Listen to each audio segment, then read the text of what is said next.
জুলাই আন্দোলনে আহত যুবকের স্ট্রেচারে ভর করে বিএনপির অনুষ্ঠানে যোগ দেওয়া ছবি নিয়ে সম্প্রতি সামাজিক যোগাযোগ মাধ্যমে শুরু হয় নানা আলোচনা সমালোচনার, তৈরি হয় বিভ্রান্তির।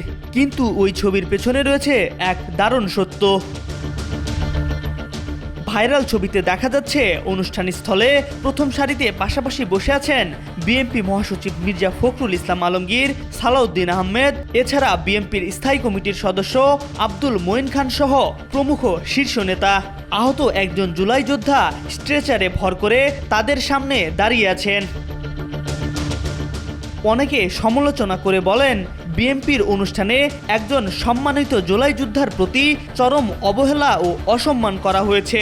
অনেকে বলেন, একজন জুলাই যোদ্ধা সামনে দিয়ে হেঁটে যাচ্ছেন, অথচ বিএনপির শীর্ষ নেতারা তার দিকে ভ্রুক্ষেপই করছে না, খোশ গল্পে মগ্ন রয়েছেন।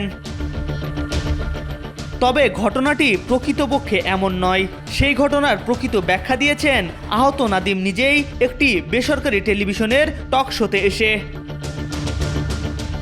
নাদিম বলেন, ছবিটা পরিকল্পিতভাবে ভাইরাল করা হয়েছে। আমরা একটু দেরিতে পৌঁছেছিলাম অনুষ্ঠান স্থলে, তখন জাতীয় সঙ্গীত চলছিল, আমাদের জন্য নির্দিষ্ট আসন রাখা ছিল, কিন্তু দেরিতে ঢোকার কারণে আমরা মিডিয়া সেকশনের পাশে বসি। তারপর আমাকে বক্তব্যের জন্য ডাকলে দলের সিনিয়র নেতারা সামনে বসার ব্যবস্থা করেন। তিনি জানান, বক্তব্য শেষ করে তিনি মির্জা আব্বাসের পাশে বসেন। মির্জা আব্বাস তার চিকিৎসা নিয়ে উদ্বেগ প্রকাশ করেন ও খোঁজ খবর নেন।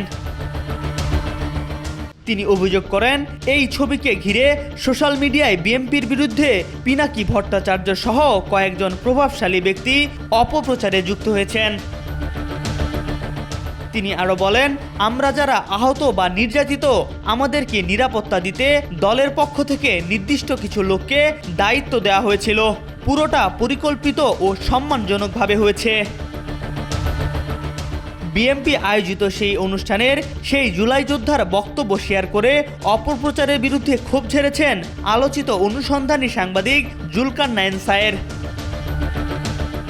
তিনি লিখেন, একটি ছবিকে বিভিন্নভাবে উপস্থাপন করা সম্ভব, সেটা নির্ভর করে আপনার দৃষ্টিভঙ্গির উপর, আবার অনেক সময় উদ্দেশ্যের উপর।